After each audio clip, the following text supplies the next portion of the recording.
Kepada pelajar-pelajar sekolah dan sesiapa sahaja yang ingin mempelajari ilmu Nahwu dan asas-asas ilmu bahasa Arab, ini adalah buku yang terbaik untuk anda. Buku ini berjudul Asas Ilmu Nahwu, Langkah Permulaan untuk Menguasainya. Ditulis oleh Ustaz Zulhizam bin Muhammad Hashim. Kalau kita tengok pada isi kandungan buku ini, ia sama seperti mana isi kandungan dalam buku-buku bahasa Arab yang lain. Seperti buku Matan Al-Ajurumiyah. Tajuk-tajuk di dalamnya sama sahaja. Apa yang menarik dalam buku ini ialah penulis pada setiap fasal beliau akan bawakan slot ulang kaji.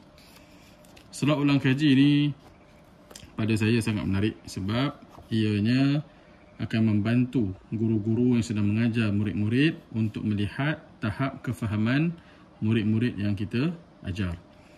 Baik, contoh macam ni, ulang kaji, beliau sebutkan setiap poin ni berkaitan dengan topik apa yang telah kita pelajari. I'rab apa maksudnya? Mu'rab, bina, mabni, amil. Jadi pada setiap fasal, guru misalnya boleh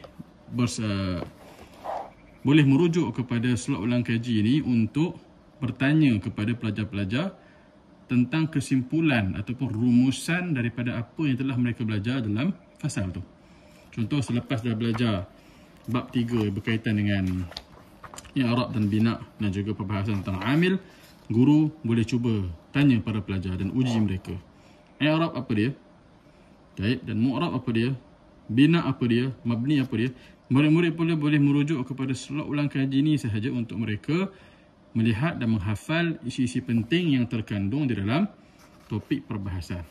Jadi ia sangat-sangat membantu. Bukan itu saja, penulis akan selalu membawakan carta untuk meringkaskan lagi dan memudahkan lagi pemahaman para pelajar.